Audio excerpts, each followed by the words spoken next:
How to create an online leaderboard in Unity in 1 minute. Let's go. Step number 1. Go to the link of the tool in the description.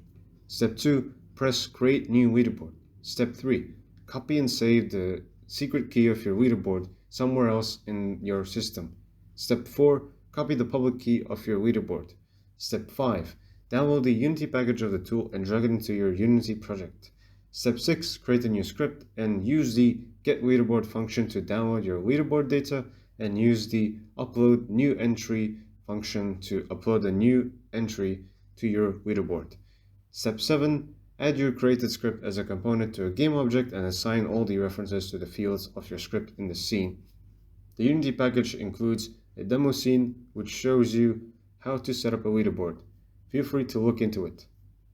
And that's it. That's how you implement a leaderboard into your game. Thanks for watching. See you next time.